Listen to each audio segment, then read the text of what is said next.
Welcome back, folks, to another episode of Generation Red, the kettle corn of Husker fan podcast, where we try to be sweet, but at times we get salty. I am your host, Ken.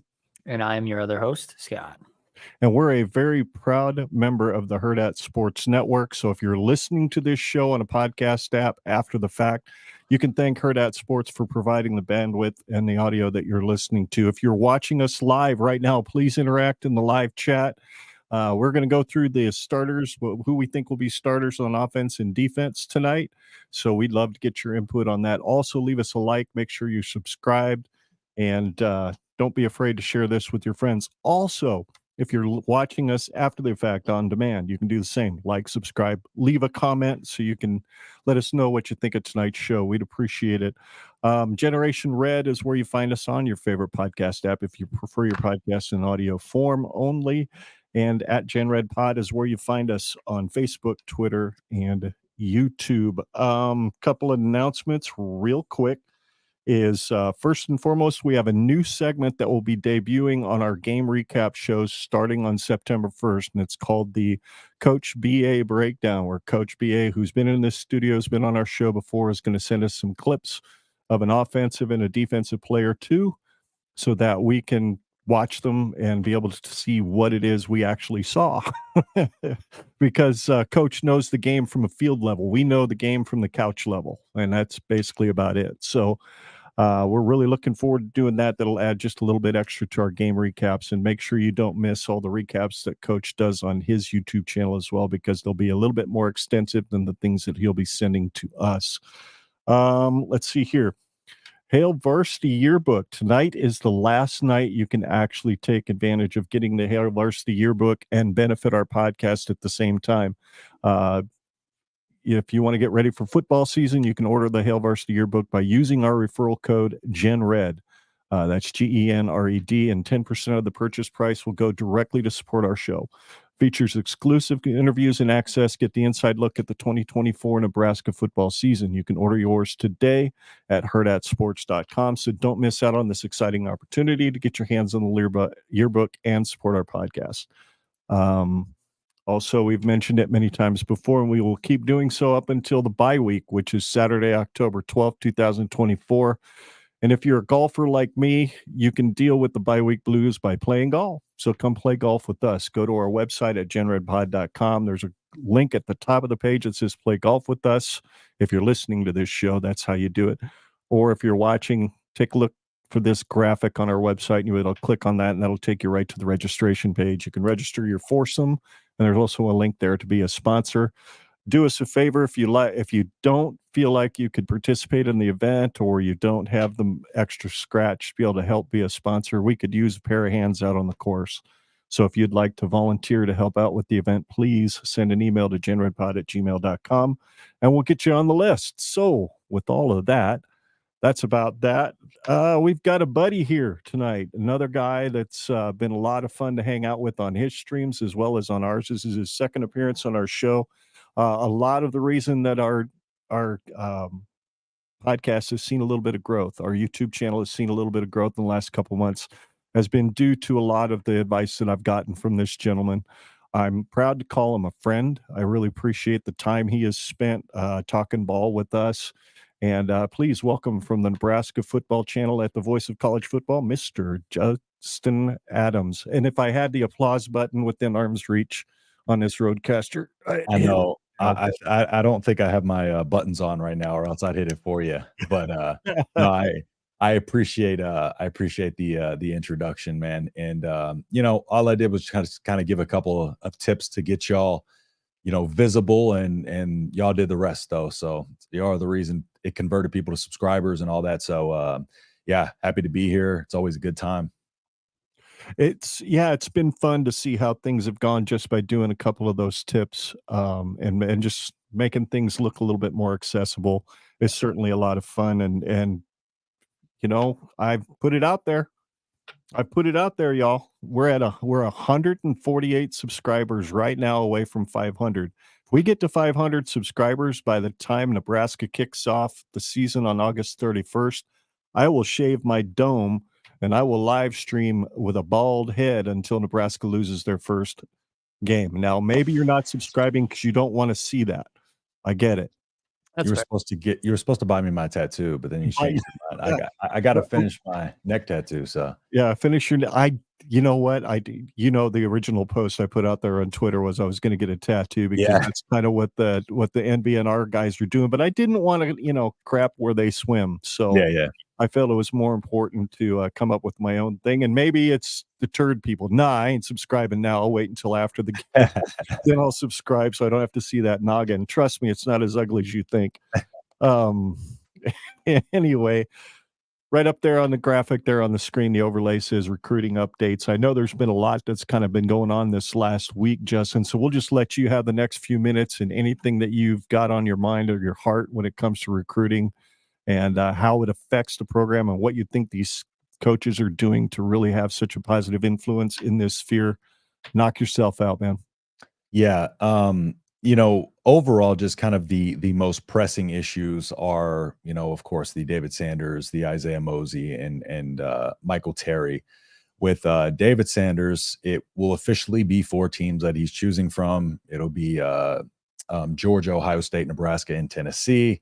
And then, but everything's still being kept close to the vest. As of my last update was after his visit. Still, a lot remains to be seen as to what happened behind the scenes at Tennessee. So, we're just going to await August 17th on that to get his, update there. Isaiah Mozee, of course, committed most recently. Isaiah Mozee is a guy that I did a film review on him, but he is a playmaker in every sense of the word. He is a guy that you want the ball in his hands. On his film, it's a bunch of screenplays and just getting the ball in his hands and him taking it, or him on go balls, because taking advantage of his speed. He's 6'1", 185, so he's a little bit on the skinnier side, but fast, explosive, quick feet, pretty good ball skills, deceptive ball skills.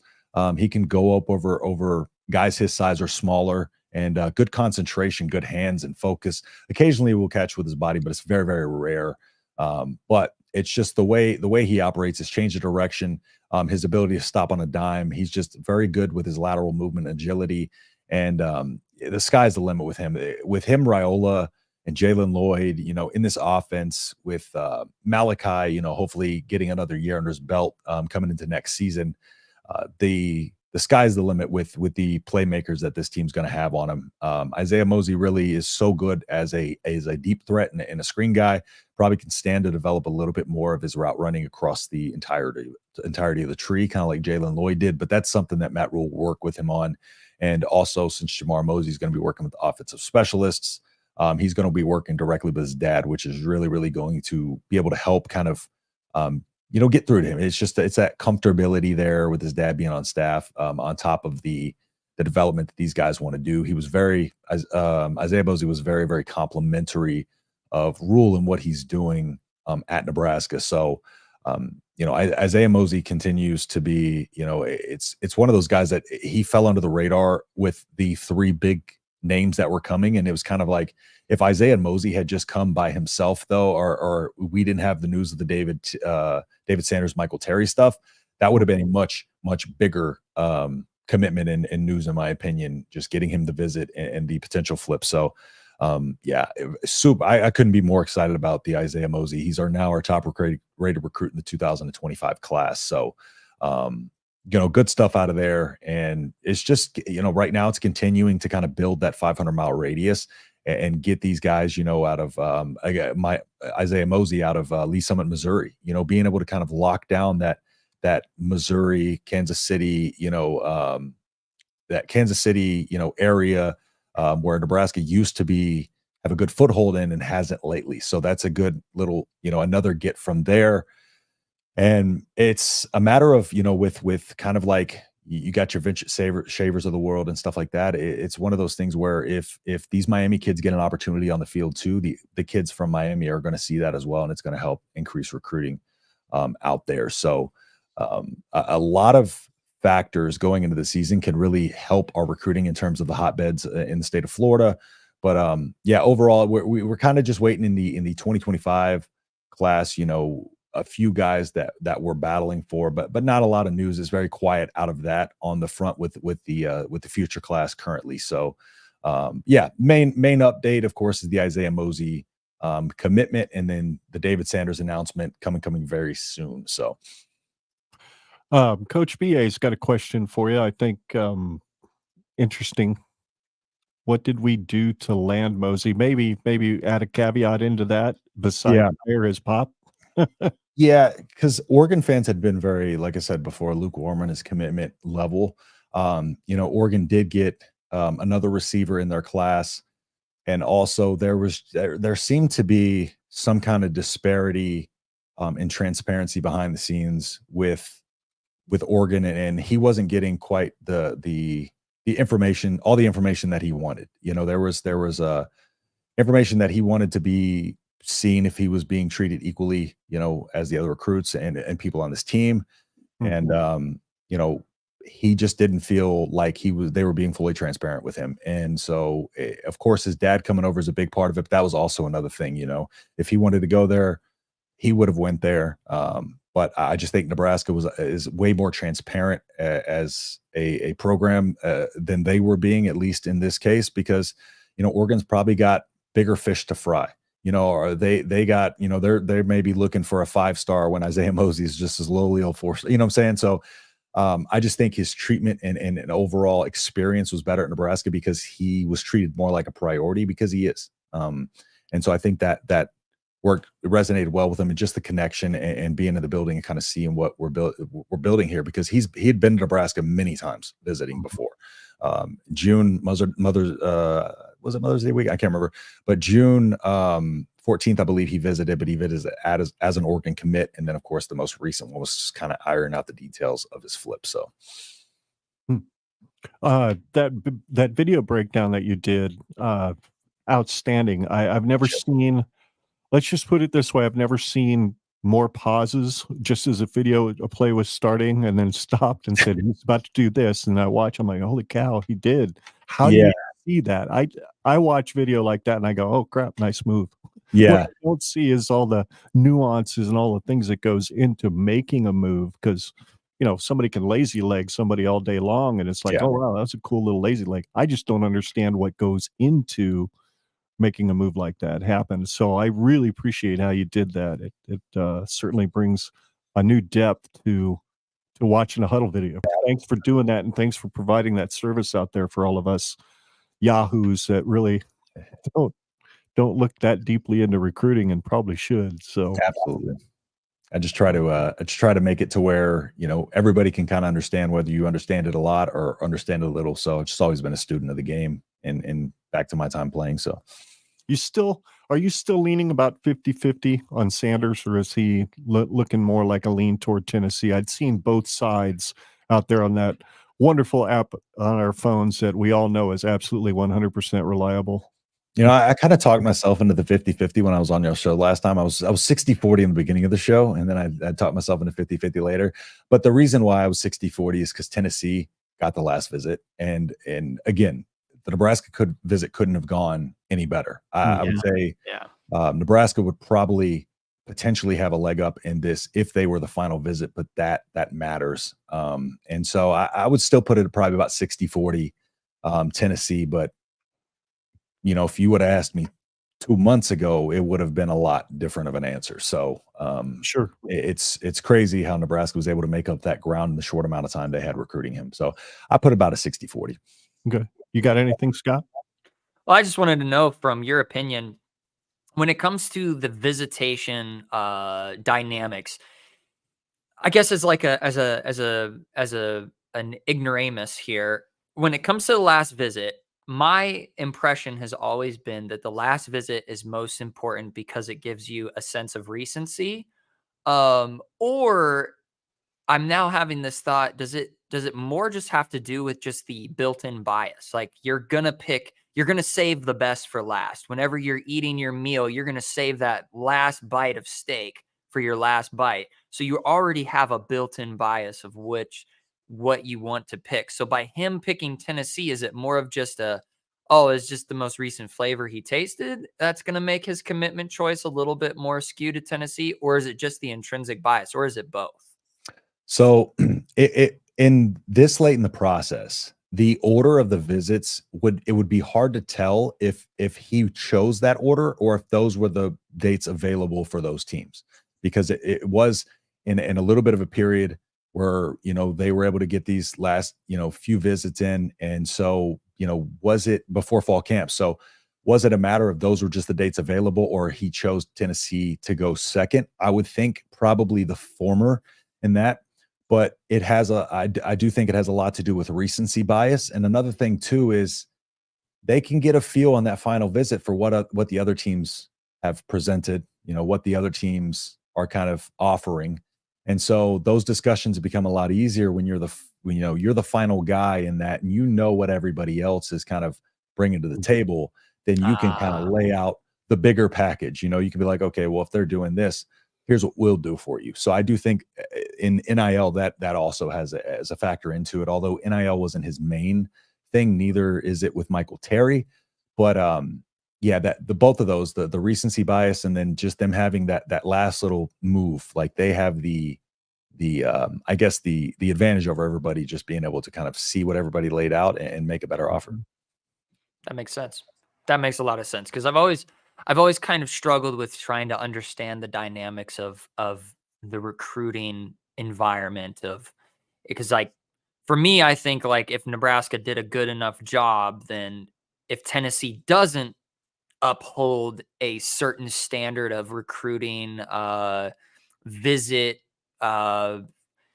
pageantry, let's say, it almost puts a lot of pressure on Tennessee. Like, oh shoot, they really set the bar high. If we underperform here, it's going to leave a real bad taste in his mouth, and he's going to start feeling nostalgic for Nebraska. But then on the flip side, like you said, I guess I never thought about the fact that, like, yeah, everybody else has already kind of put their cards on the table. What everybody else has played. So Yep. you have a lot more creative freedom with what kind of offers you want to throw out, and what standard has been set. I never thought of that before. So Yeah. thanks for answering that question. Yeah, of course. Well, I think this is interesting from Coach BA. I guess I didn't know that Rob Dvorak was kind of the guy that deals with the KC and Missouri area. So he's positing that Dvorak deserves a lot of the credit for getting Mozee here in the first place. Yeah, I think Dvorak, the way they kind of do with these regions too is just that, that he's going to be the guy that's kind of spotlighting the talent there. So I think we offered Mozee in 2022, but he did have a key piece in his recruiting to Nebraska.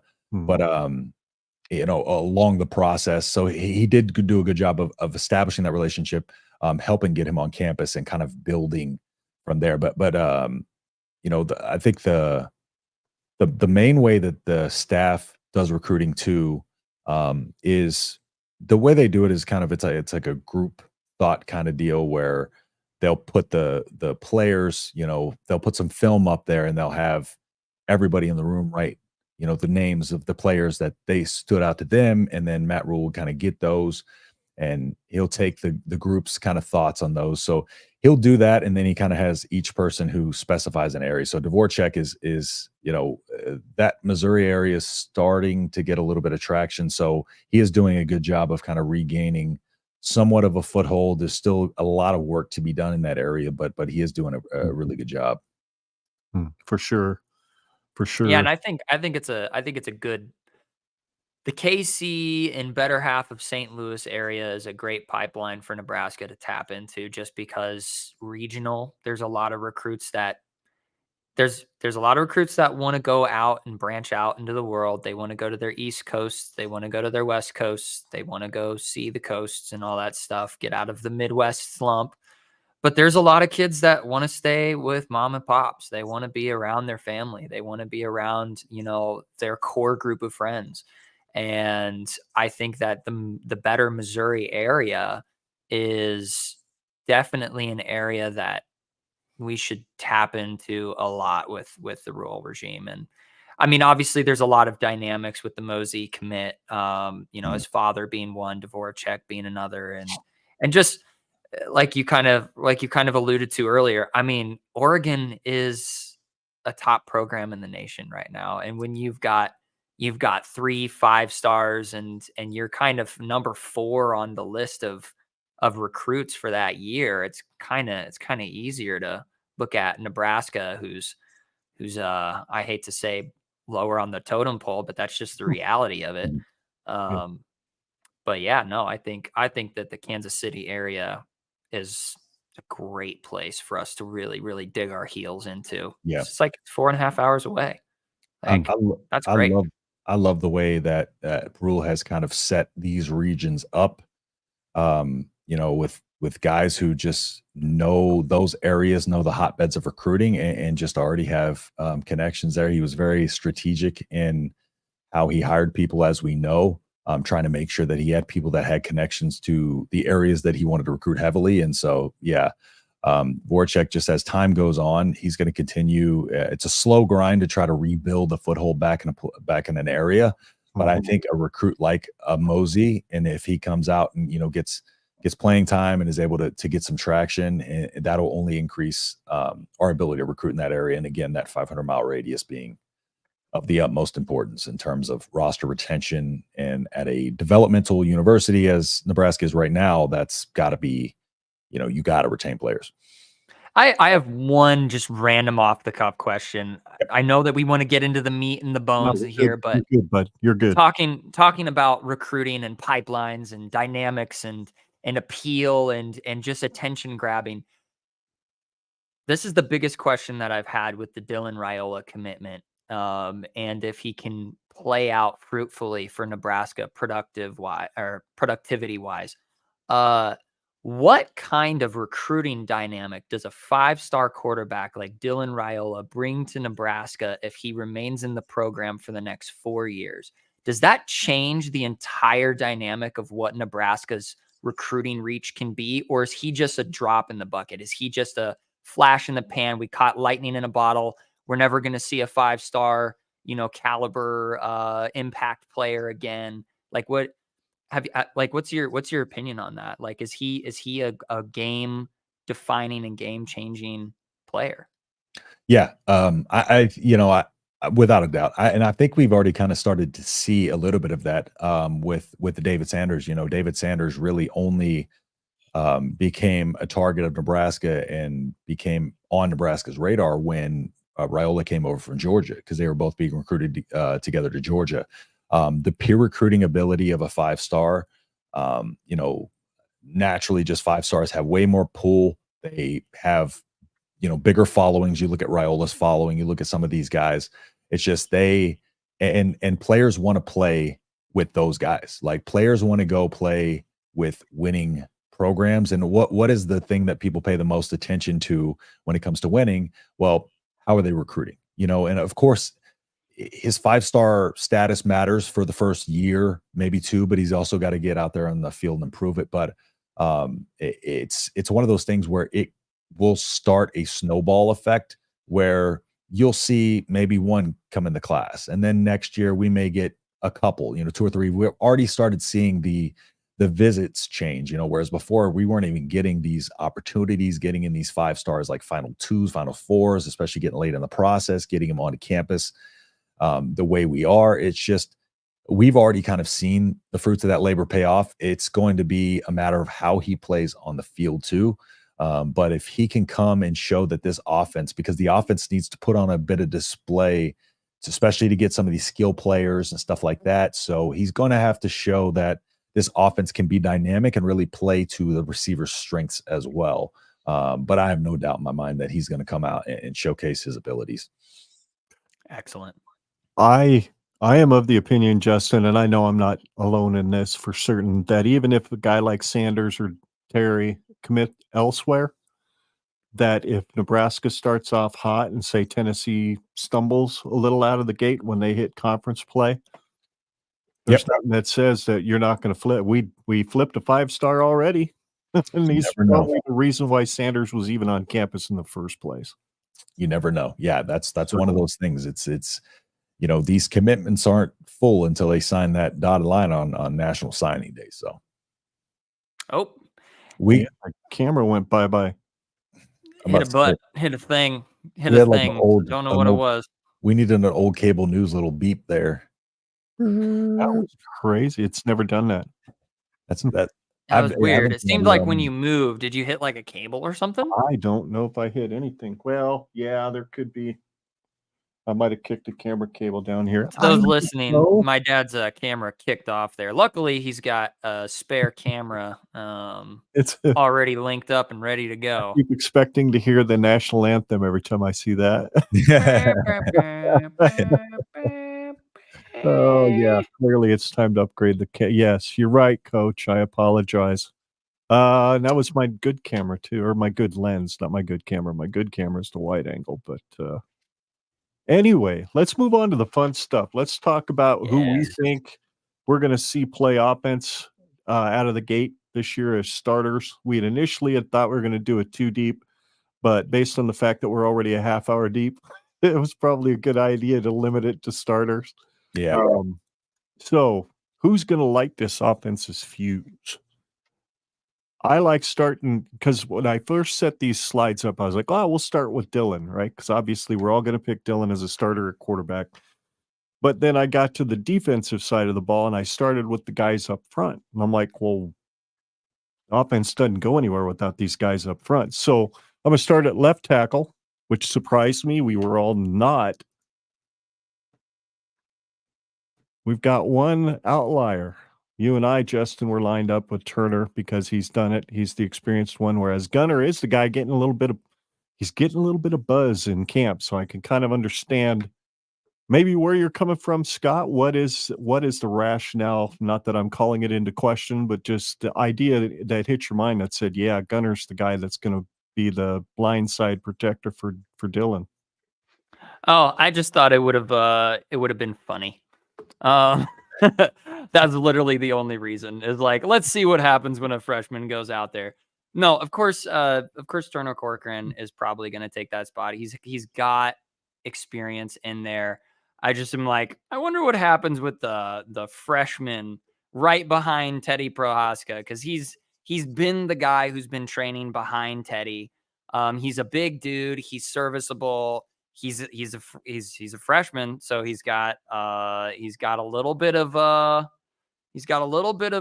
mountain to climb there.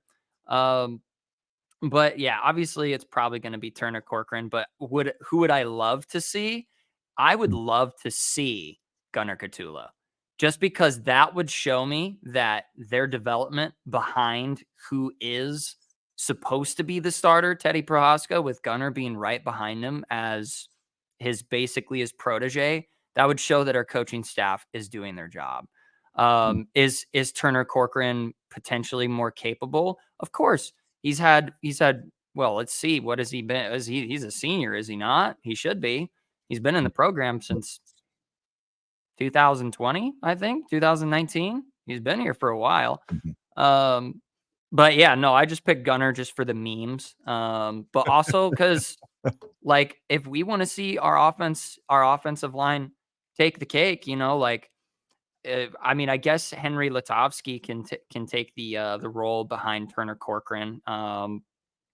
But like, who knows? I don't know. Like I said, I literally just kind of picked it for the memes because he's a redshirt freshman, and I figured it. I didn't know you were going to start with this, so that is a little bit unexpected. I thought I was going to have a little bit of a buffer between talking about this, but yeah. So I guess I have Gunnar Gatula as the starting left tackle for the memes. But yeah, I promise everybody, I did have much more like a better thought out strategy here that was supposed to be buffered with some more solid stuff. So I appreciate that, Dad. You're welcome. I didn't do that to I don't know, ambush you at all. That was not my intention. My intention was, let's start with the big uglies, because without those guys, that offense doesn't go anywhere. So no, that's smart though. I wish I would have thought of that, because that actually makes a lot of sense. That like if we're going to talk about anything on the offense first, we need to talk about the offensive line, because with Prohaska going down with a season-ending injury, I mean, possibly a career-ending injury, that poor dude, just since that Michigan game, just hasn't caught a break. No. Justin, Turner Corcoran, are you as nervous as some in the podcasting space are out here by having yet again, we're having to trust a guy that what we've seen, at least according to my uneducated eyes watching football, is a guy that has a hard time getting his feet out of the mud when the ball's snapped. I'm going to figure out this camera while you answer that. Yeah, no worries.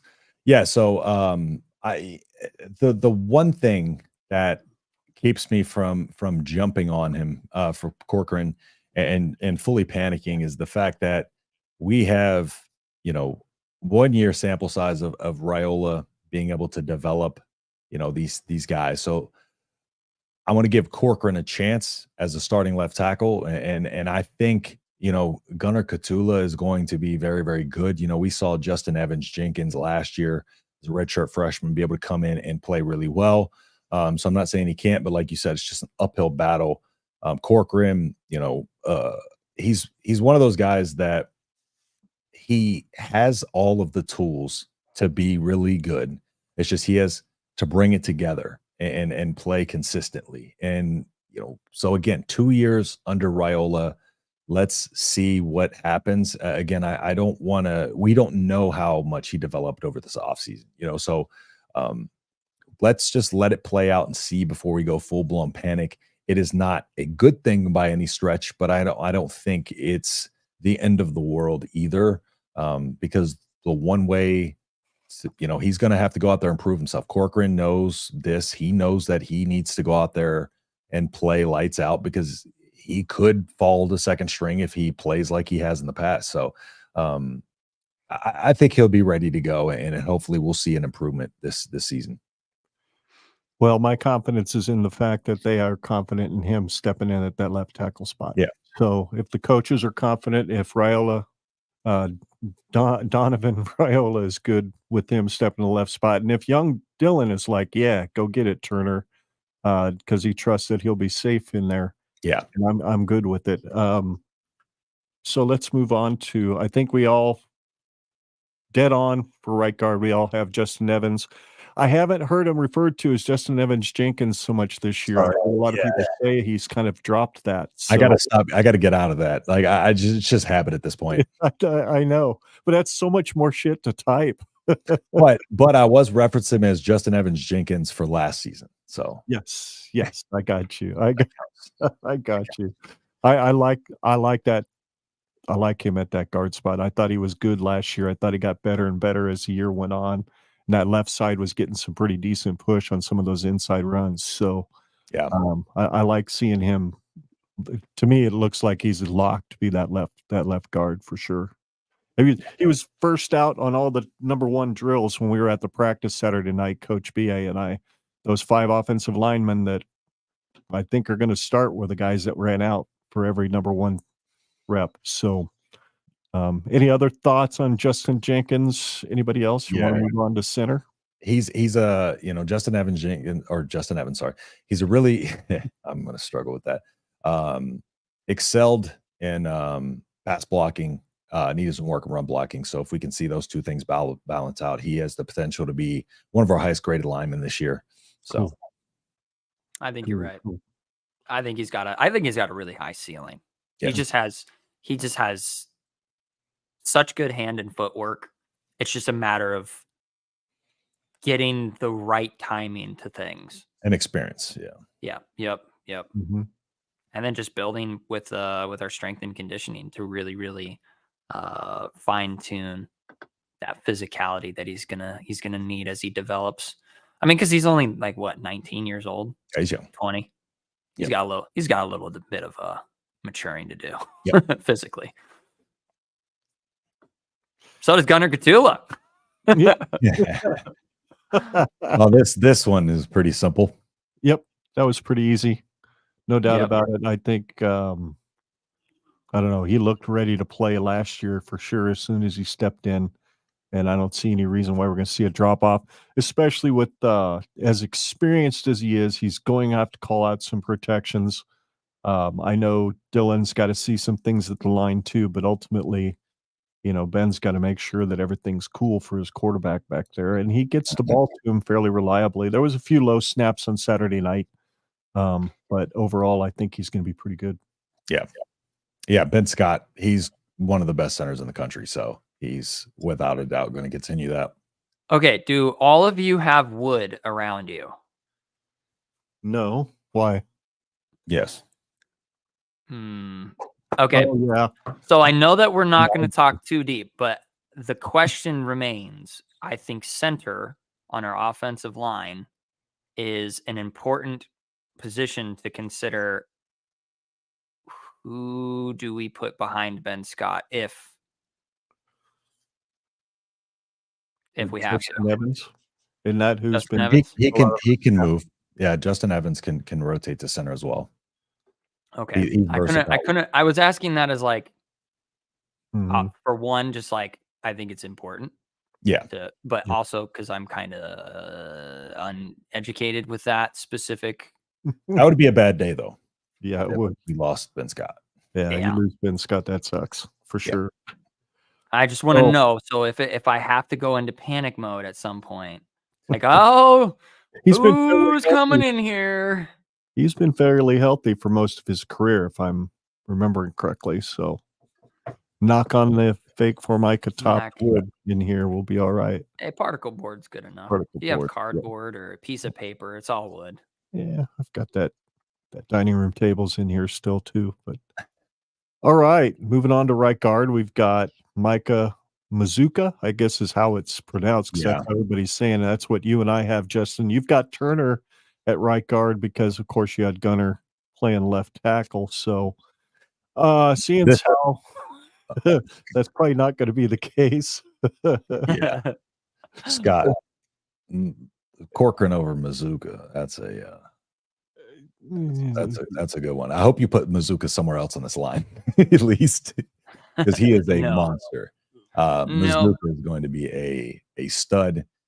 He played the best in the biggest games last year against the toughest competition. So yeah, Mike Mazuka, easy day. Sorry, go ahead. I was just saying, I just figured since I put Gatula there, and technically right behind Corcoran is Latovsky. Yeah. So if it would have been my second choice, I would say Latovsky. So I mean, is there something I'm missing with Makuza? Like Maz is that what? It's actually how it's pronounced. Yeah, he would have been our highest graded lineman last year, I'm pretty sure. And he, played at Baylor and then played at Florida, so he's got experience in the SEC against tough competition as well. So very, very good. He's going to be good. And again, he stepped up and played, the best in the biggest games. So sweet. Yep. So right tackle, we obviously are all on board with Bryce.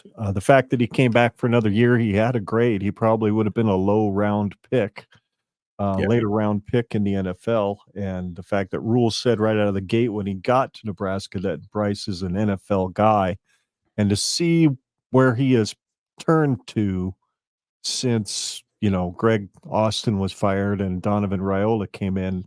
It's been fun to watch that transition. I think he's about as solid on that right side of the line as anybody could be. Besides, and him and Mazuka are just going to maul people in the run game, I think.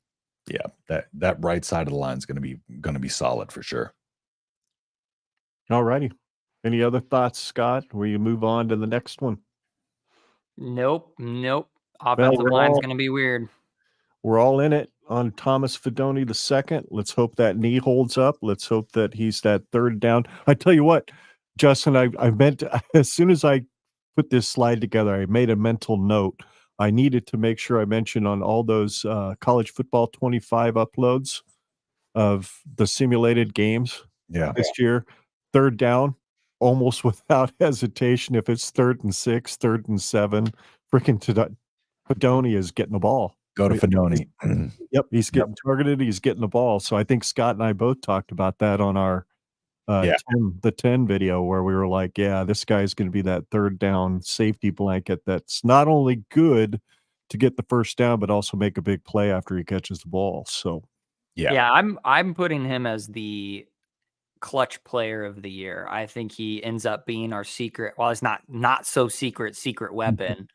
The player to stop that every defense is going to scheme something up with him. And he's just going to highlight himself this year as being our pretty reliable clutch player. Something we haven't really had. We had Trey Palmer, but I wouldn't say he was clutch. He was just explosive.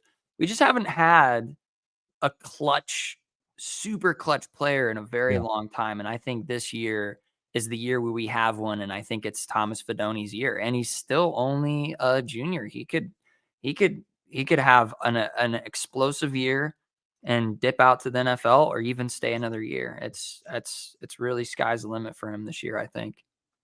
Yeah. I'm sorry. Ken, no, you're fine. You're for sure. I can't remember what show it was that we were on, or maybe I was on a different, I don't remember, but I made it. I think it was when I was on with Coach BA on his channel. I think I called Thomas Fidoni to be the guy that's going to lead the team in number of receptions, not necessarily reception yards. But I think he has the potential to lead the team in number of receptions just because I think he's going to be looked to so often when it matters. So, 100%. And all right. Sorry. Go ahead. I think you had a thought that I interrupted. So go ahead. No, you're fine. I just wanted to touch on Fidoni real quick because I love Fidoni. He's last season. You got to remember too. We got to remember he's rehabbing too. So like a full off season to really re-strengthen that lower body, and not only that, get confidence in that knee. His dad watches my channel, so he commented under a video, and he agreed with somebody in the comments that if he gets the opportunity, that he's going to have an excellent season. So his dad was talking about hoping he gets the opportunity to showcase his ability, because he was our leading touchdown guy last year, and he is somebody that he can be a college Travis Kelce like player. He has that level of athleticism. We see the size that he's put on. He's massive. So he's going to be a load to try to cover in that intermediate area, especially. So, and he's quick. So good. Yeah. Good luck. Good luck covering him. Yeah. Oh, no doubt about it. And speaking of quick, these three guys right here, that we all were absolutely simpatico on the starting three at wideout. Obviously being Naor, Banks, and Lloyd. I was so surprised Saturday night when I went to the practice with Coach BA as to how quick Jamal Banks was, as big as he is. Very quick. Was always open. It seemed like he was targeted more often than anybody else. So if it's not going to be Fidoni, I would not be surprised to see Banks be the leading receiver in reception numbers. But I think Naor or Lloyd are probably going to be the two guys that fight for the most yardage in the year. What do you guys think? Yeah. I think Banks will be, I think by the end of the year, I think Banks will be a top 15 receiver in college football. He's that good. He, again, a bad offense at Wake Forest, not a very good quarterback. So you got to think, and he had 0 drops. So, he's not getting the best throws, the most accurate throws from a bad quarterback. Didn't drop the ball at all. He knows how to use his body. He knows how to use his physical attributes to his advantage and fully take advantage of those, which a lot of people, can have that size, but they don't necessarily know how to use it. He knows how to use it. Sure hand as it gets, great concentration, great route running. And like you said, he has deceptive football speed for his size. Absolutely. Mm-hmm. Scott? Well, I actually did not have Jamal Banks as one of the picks, so I was kind of surprised there. You did. I'm sorry. No, it's all good. It's all good. No, I think Jamal Banks is going to be definitely. Yeah, I think he's going to be a great receiver this year. I mean, he just has all of the tangibles and the intangibles. I had to pick my boy. I once again, this is kind of like, it's not really memes. This isn't really memes. This is my complete total bias. I'll get that out of the way here. I got Malachi Coleman because I think he's got an incredible, like, if we can have a sophomore Jalen Lloyd out there just throwing haymakers in the slot position, there's no reason why Malachi Coleman can't be completely developed to a high degree coming into this season. That's just literally more of like my gut feeling, not necessarily, it's not backed by stats. It's not even backed by anything other than just that I just kind of wanted to mix things up a little bit. Not necessarily pick the low hanging fruit. I was like, you know what? I'm going to go with my boy Malachi. I think he has a standout year. I think he ends up being kind of that, like he has a breakout year is what I think we see, where he's given minimal opportunities, but he capitalizes on them and gets more and more play time, and it turns into a snowball effect by the end. Is he the starter or not? Minimal opportunities as a starter? Yeah, no, he's going to come out as a starter. But it's going to be like, hey, we're just going to throw him out there. And then he just ends up, all right, like, keep playing. Because I don't think this wide receiver room is the hard part about a wide receiver room is there's starters, but like with the amount of depth that we have in our wide receiver room, you can't really point at anybody and go, oh yeah, you're a starter. Because we've got IGC, you've got Alex Bullock, you've got a lot of dudes. You've got a lot of dudes that are going to get a lot of shared playing time. And so, yes, you're going to have starters technically, but there's going to be so much shared opportunity and so many shared snaps that it's not going to look like true starters by the end of the year. But that's how it looks like to me. But Jamal Banks, I still think, is going to be out there a lot of the snaps. They're going to be rotating a lot of those guys through, but Jamal Banks is the guy in this offense on the wide receiver core. You think so? In my opinion. All right. I hope so. Well, it seemed like he and Dylan had some chemistry going for sure on that Saturday night. He made a catch that was just incredible. I can't remember. I think he was the one that caught the first touchdown, or maybe it was Bonner, but incredible hands. Me and Scott are on opposite ends of the spectrum. I had him as top 15 receiver. He doesn't even have a starting. Yeah. Exactly. So I found this interesting that we all agreed on running back. There seems to be kind of I don't know. There's a lot of people out there that are on the Irvin train. I consider myself one of those that hopes that Irvin has a huge year. I just can't. I think you guys are probably thinking the same lines I was when I penciled Emmett in as a starter, was the fact that he performed last year. And until you take the job away from him, I don't know if anybody's going to. And he was the first guy to run out on the field on Saturday night with those number ones. So be curious to hear your thoughts and rationale behind agreeing with me that Emmett Johnson's going to be the number one running back. Yeah. With Emmett Johnson, last offseason in my preseason prediction, I mentioned Emmett in this running back room because he was getting some reps with the first team last spring.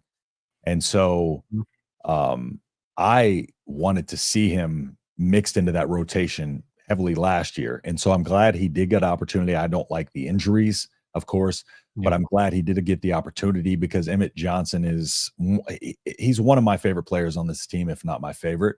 He's very cerebral. He has the trust of the staff, and he's just a grinder. But not only that, he's focused on his development. You can see that in his play. As the season went along, against stacked boxes, the whole nine, he was still able to kind of, turn this into a lethal rushing attack. And he can operate in a number of different ways. He can run around you. He can, operate, like I said, footwork in a phone booth, right? He can move quickly, and he's very agile, but he can run physical. He'll run downhill and he'll try to put a hole in your chest. So Emmett Johnson, and one of the things that stood out to me in leading the spring game, in his interview, they said, what are you looking forward to in the spring game? And he's just like, I'm looking forward to practice tomorrow. And that stood out to me. That's the mentality that they want from these guys on this team. And, Gabe Irvin's going to be the 2. And those two are going to be, this running back room is going to be moved all around the place. You're going to have some guys in the slot. But Gabe Ervin, Emmett Johnson, and Ramir Johnson are all three going to get ample playing time in this offense. So Gabe's just got to stay healthy, but Emmett's got to be the guy. He's been my guy all for the last 2 seasons. That's interesting. I know one thing I noticed on that Saturday night practice, and I think a couple of people in the media mentioned it as well, that the second guy in after Emmett was Ramir, but the first guy in with the number 2s was Gabe. And then there was a play I read him. He was quoted after running right through Deshaun Singleton. He got up, and Deshaun got up and told him, "You're back." And I thought that was pretty cool. Pretty cool. So I'm looking forward to seeing what Gabe does. But I'm with you. Emmett up first. And I wouldn't be surprised to see Gabe be the guy that comes in and spells him after a few plays. I don't know any defense that really wants to see both of those guys coming at him back to back either, because they're both physical, nasty guys when they hit somebody in the hole. So exciting. Scott, did you have any thoughts on EJ? No, you guys basically nailed it. I mean, it's basically his job to lose. He's just a well-rounded running back. He's reliable. You got to pass block in this offense, and I think he was pretty good at it last year. Sorry, I didn't mean to interrupt you. Yep, he's just a well-rounded running back. You can't go wrong with him. And then what's going on behind him? I feel really solid with our running back room this year. If we can get something going on our offensive line with Gunnar Katula as the starter, you can have a lot of dangerous gameplay going on here. Because if Emmett doesn't work out, I'm not too hurt if Gabe Ervin comes in. I'm not too hurt if Ramir Johnson comes in, and then you've got transfer Dante Dowdell and then Quentin Ives. We've got a seriously good potential for a running back room, but I think Emmett Johnson is the one who leads it, because he proved, just like what Justin said. I completely agree with this take, is that of all of the ways that we were inept on offense, I at least felt if there was a product that I could consistently rely on, it was whatever Emmett Johnson was doing. Mm-hmm. That was basically it. So I agree. Emmett Johnson. Is Emmett Johnson a 1,000-yard rusher? Asks Moonbot7. I mean, if he's just a workhorse and wants to take 50 plus snaps a game and wants to just be out there 24/7, and Gabe and Ramir and whatnot just don't see any reason to be in the game, then sure.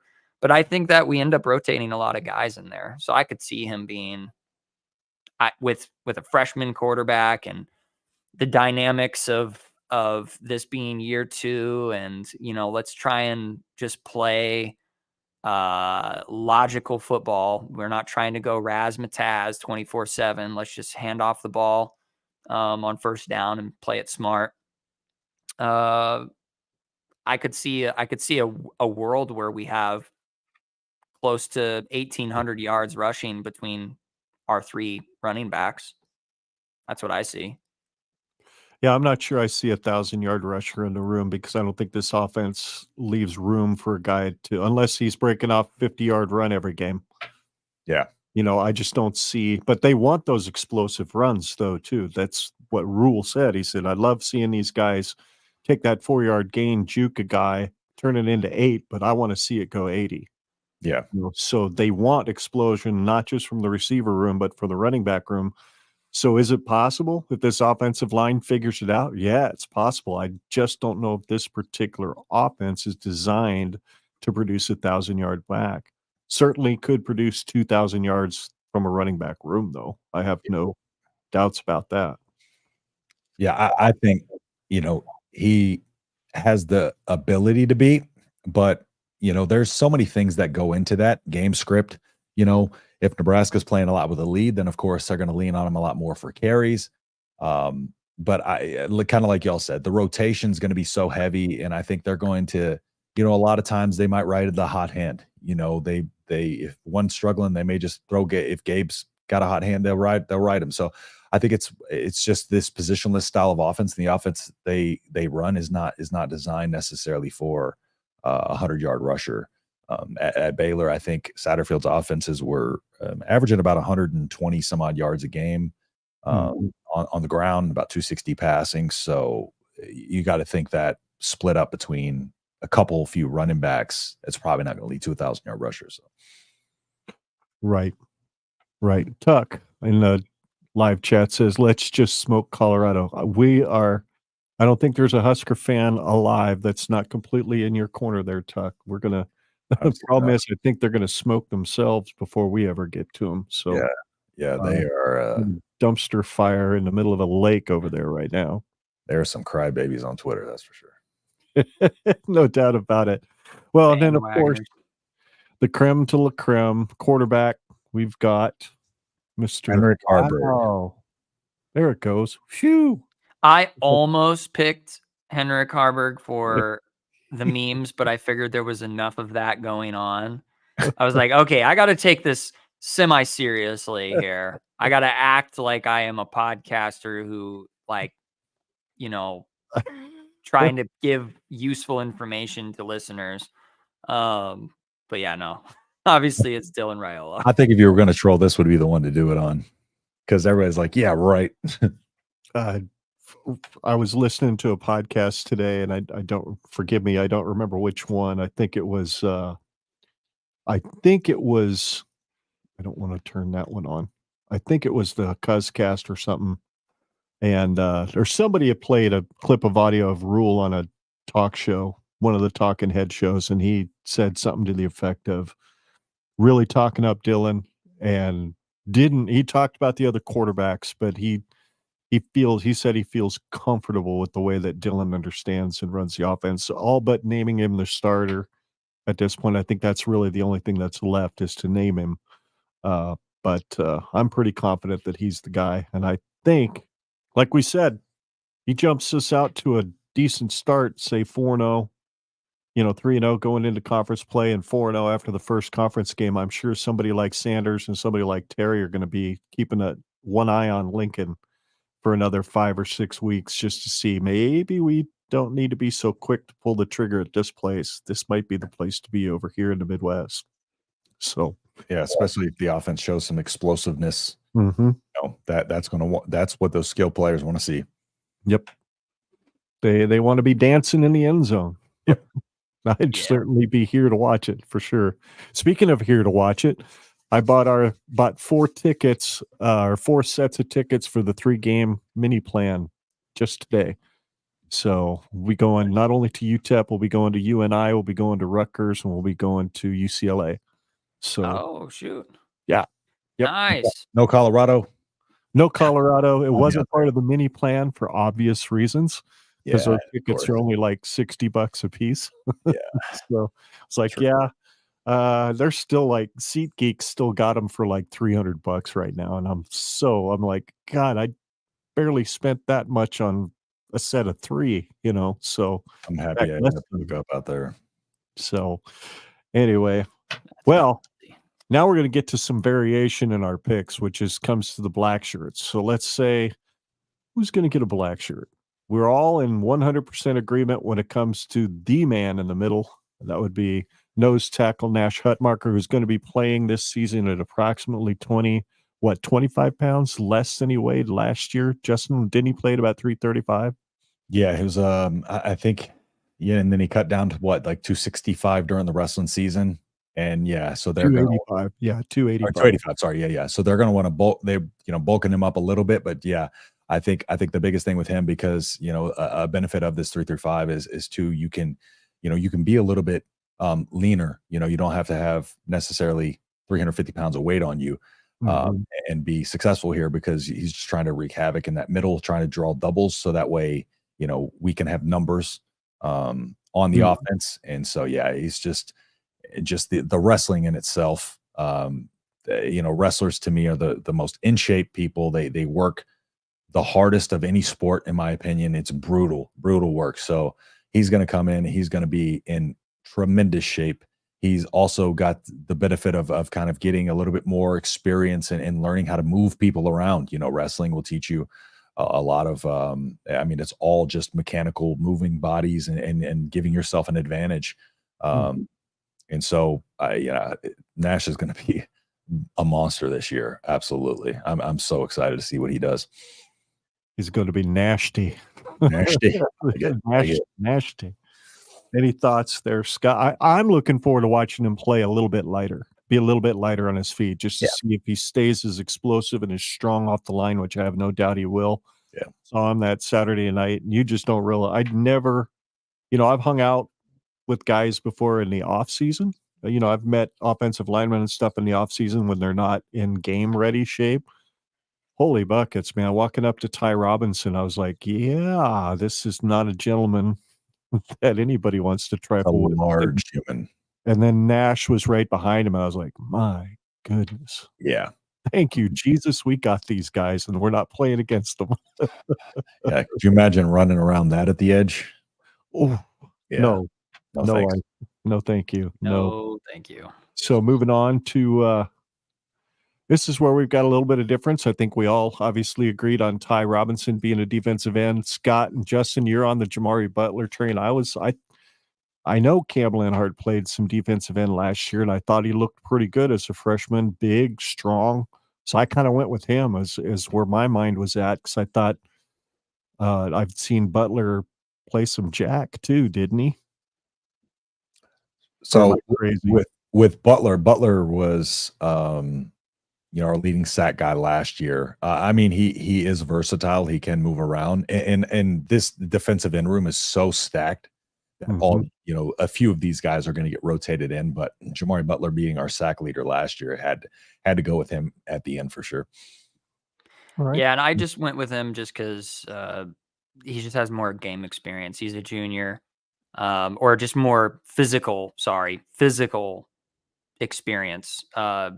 Just it being more matured in his body, and having Ty Robinson as kind of a cornerstone of that defensive line alongside with Nash. You got to have some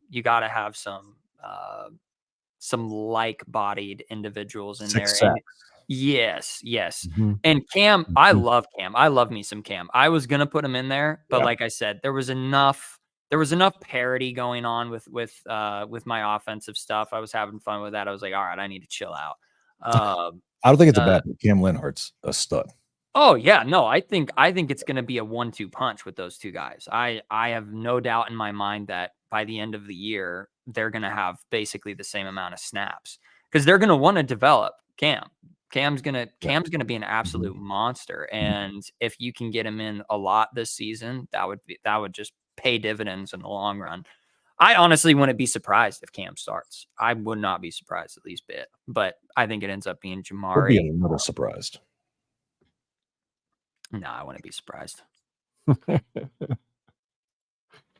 I wouldn't be surprised if he started either, but then I could say I told you so. But yeah, if Jamari's the guy, I'm not going to have any complaints about Jamari being the guy at that spot either. Yeah. So then we move on to Jack, and all three of us are different. This is where I had Jamari Butler penciled in as a starter. I see Texas Toast with the Go Rangers. Go Stros. I just had to throw that in there. Stros won the series, all right, in the golden or the silver boot. Sorry, you're good. You're good. You could throw some shade at Texas Toast. He's our favorite piece of toast out there. Yeah, he's cool guy. For sure. Man, the comments are going crazy tonight. I love it. I love it. Look at this guy, this Generation Red podcast guy, dropping the winning a natty if our O is as good as our D. Yeah, we're gonna have a pretty big D or good D. Sorry. So yeah, MJ Sherman's what you've got, Scott, and you have Prince Will, Justin. If there was somebody who surprised me last year with how quick and explosive it was Iman Mayalen, because he really looks the part. Tall, lanky, knocks a lot of balls down if he happens to drop back a little bit in coverage. He seems to be able to cover that flat pretty easy. I mean, are my eyes betraying me when I say that?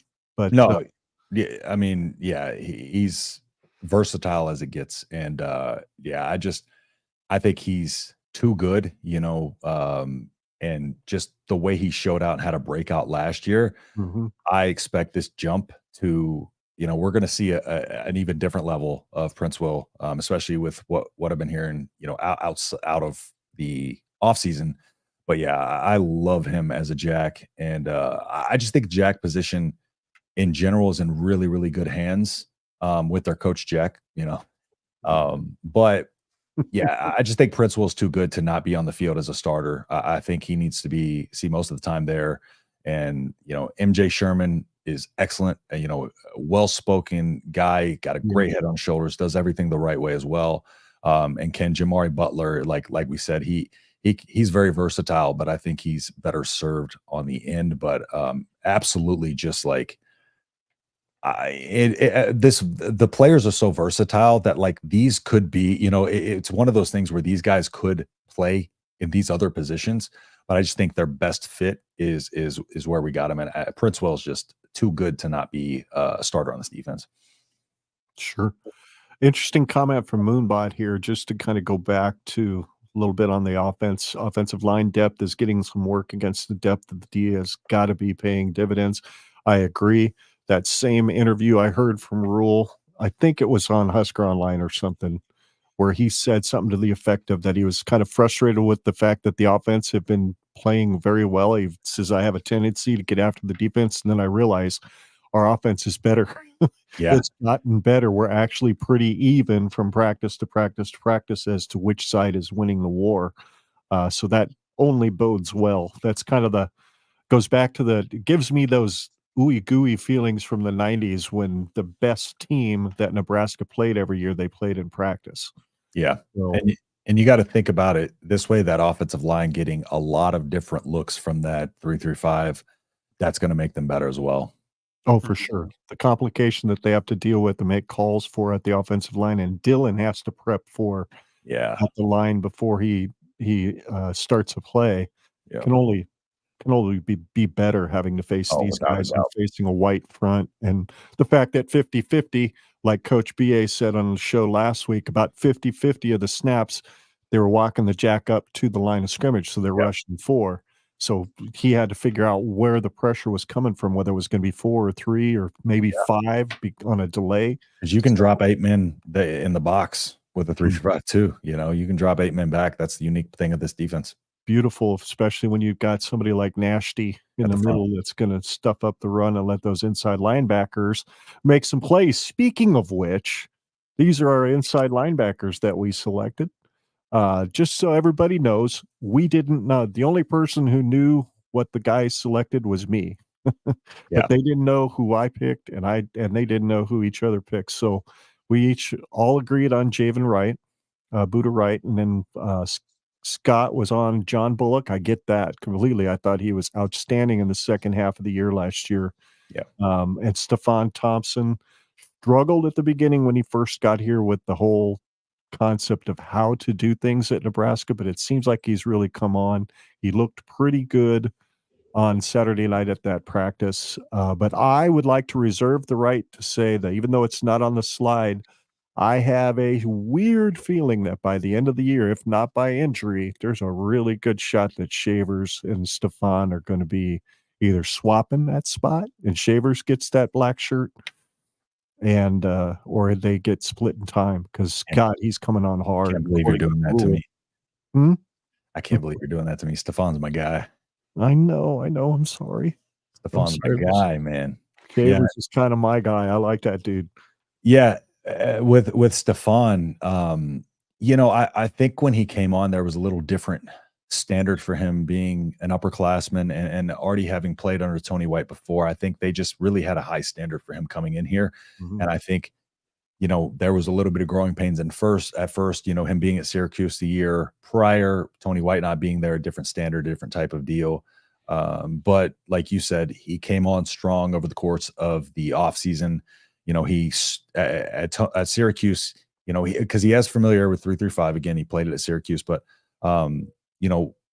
set records as a freshman at Syracuse, did have some injuries, tore his ACL early on. And so he really played a couple of off seasons in a green practice jersey. His off season where he returned to Syracuse, he basically was in a green practice jersey the entire time, no contact jersey, and still was able to come out and play pretty well on that defense. I think he had maybe 40 tackles, 50 tackles, something like that. So I expect Stephon Thompson to be a leader on this defense, and I just expect him to get better as the season goes along. And I think a full offseason of preparation for him is going to be very, very good for him. And Stephon Thompson, in my opinion, has the potential to be one of the better players, one of the best players on this defense. Alrighty, Scott, John Bullock, I'm pretty sure I understand your rationale with him was because he did perform so well in the back half of the season last year. And he's got a nose for the football, and he loves to smack people, and he hits them hard.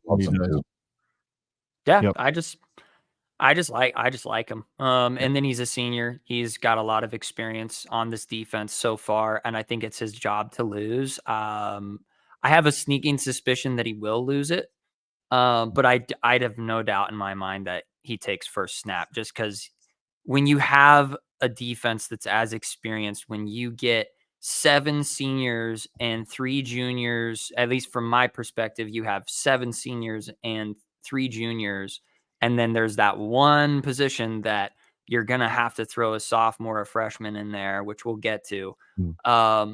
It doesn't hurt to have a veteran like John Bullock out there throwing punches from game 1 against UTEP. It's not a Big Ten opponent. It's not a crazy start to the year. I just see it from a rational perspective. It's probably just Bullock. But I don't think he holds his position. I don't think he holds his starter position. I think you're pretty much right on Stephon. Or Vincent Shavers. I mean, he's a freshman, but he's an absolute gunner, dude. He just he's so explosive. Yeah. But I think Bullock ends up getting the starter job, but I wouldn't be surprised if he loses it at some point.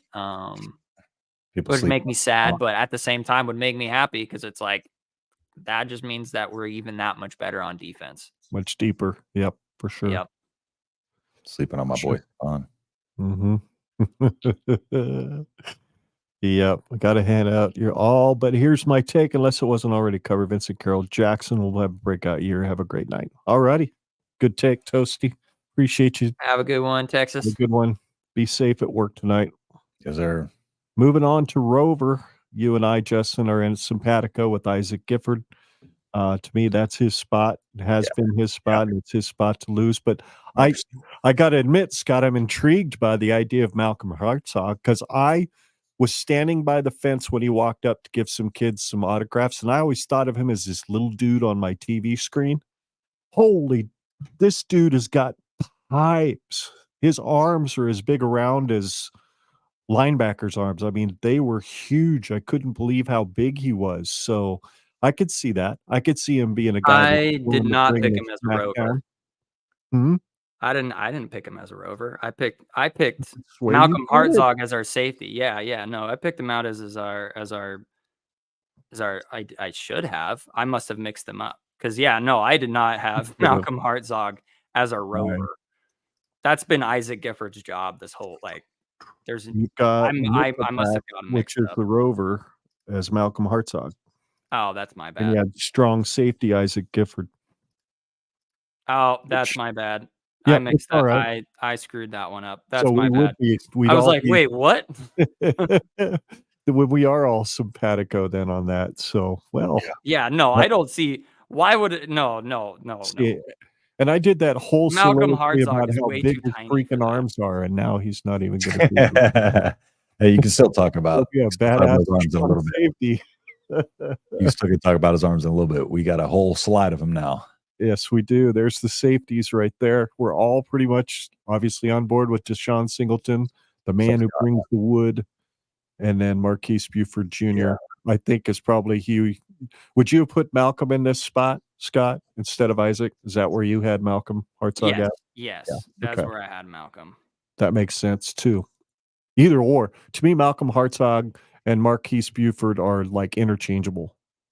Oh yeah, that, because that's fine. Malcolm Hartzog he's had plenty of experience in the safety position, and he's had plenty of experience in the cornerback position, but then they've moved him over to the kind of that free safety, that guy who's just the all else fails, the guy in the back guy. Mhm.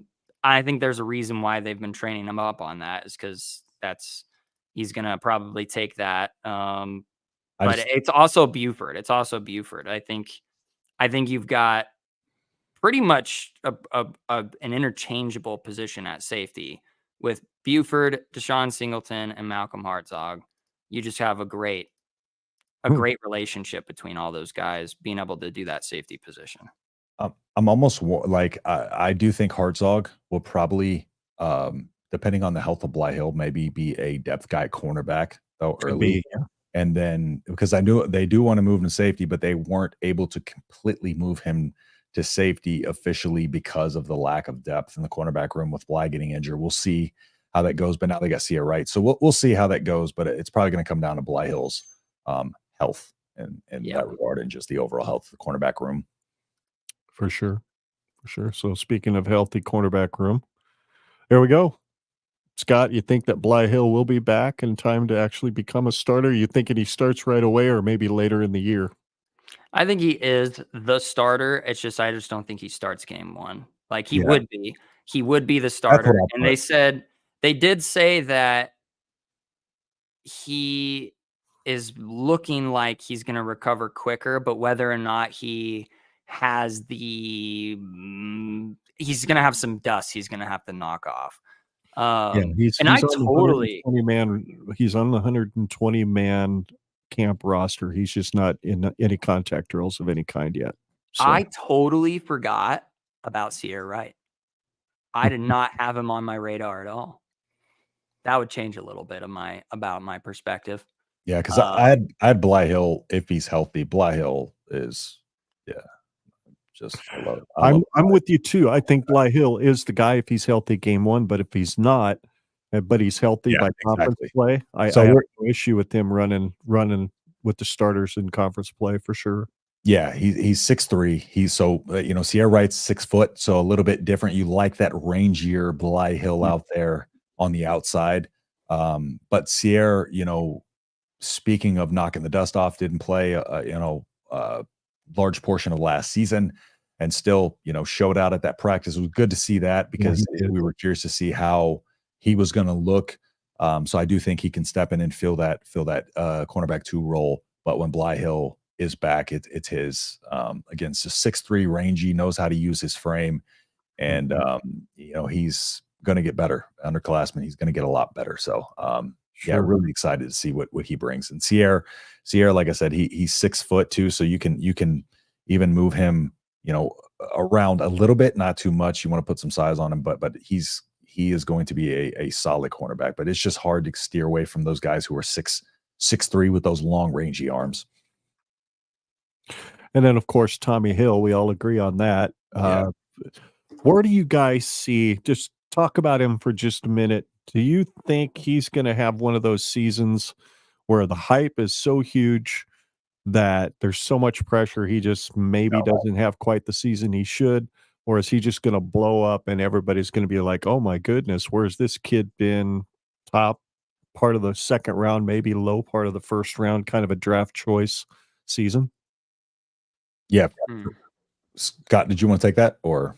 No, go ahead. Oh, okay. Well, with Tommy, I think he is going to show out this season.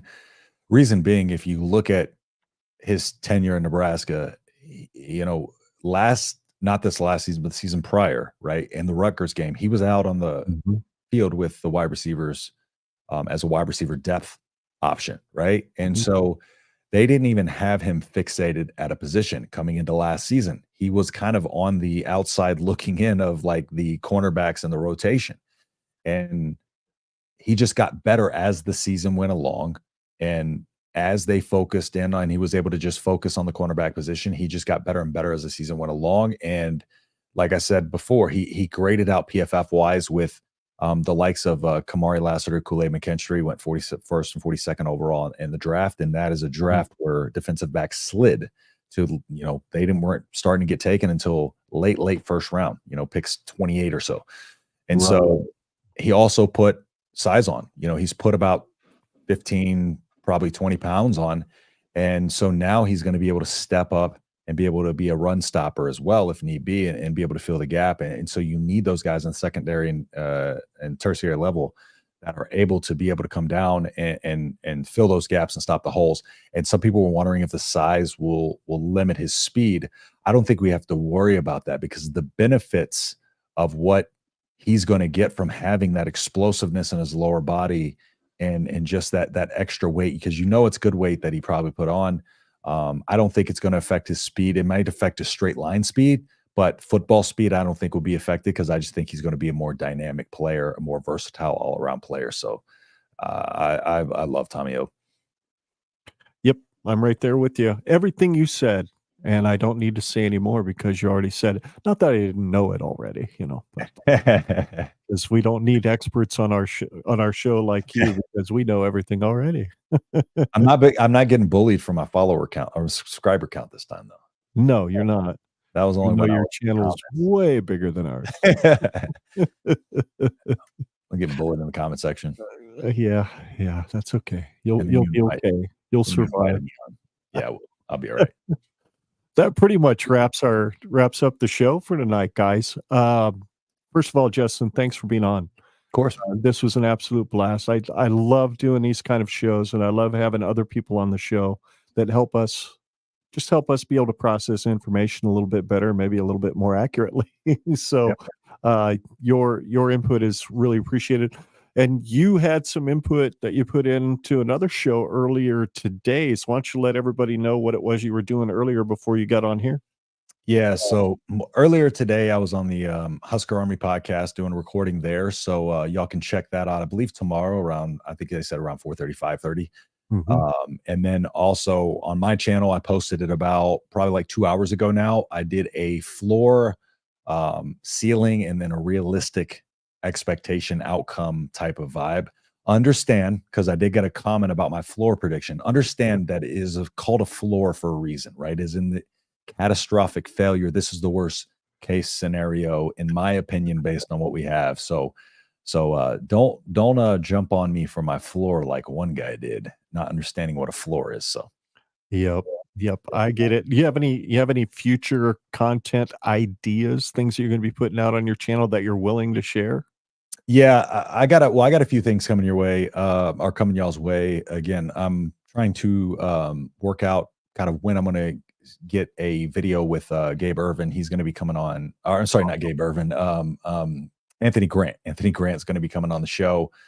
Be nice to get his perspective from somebody who, played under two different staffs and stuff like that. And just, kind of can help us see what we got in this running back position based on his inside, knowledge of these guys. So I got that coming up. And then a couple more things that I'm going to keep closer to the vest. But yeah, just go Nebraska Football, the Voice College Football, go over there and subscribe. And I got a lot of fun stuff coming up this season. So, I want to introduce some hangouts when I implement memberships. I want to do some hangouts with everybody, and everybody can hop in and have a good time. So, so just subscribe over there. Stay tuned. That sounds like a blast, man. I'd be on for that for sure. Yeah. Where else can folks follow you or follow your content? Yeah, at _H-Town Husker. You can see it right there below. And then also at Big Ten Show on YouTube. That is my other channel.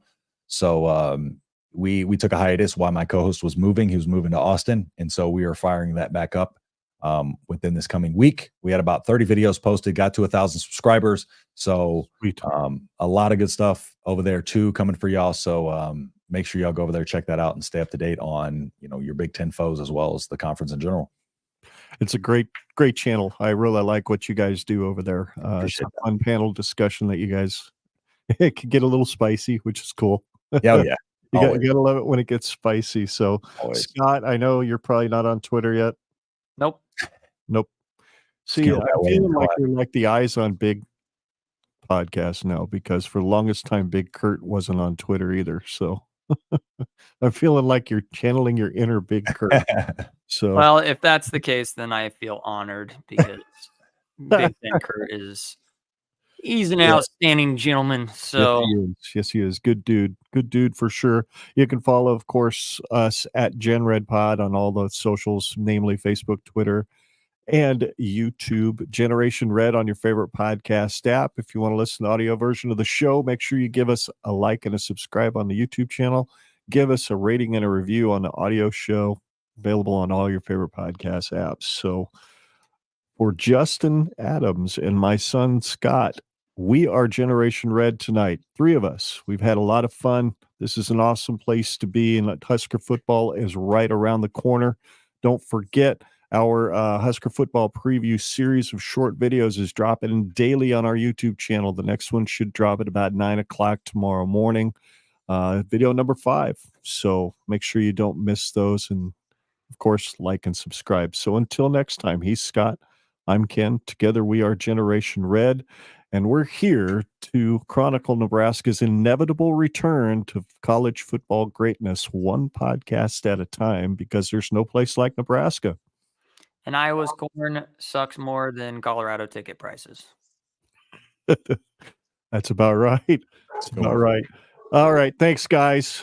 This has been fun. Thanks all of you for watching. Make sure you don't forget to leave us a comment. We appreciate y'all. God bless. Good night, and go Big Red. Go Big Red.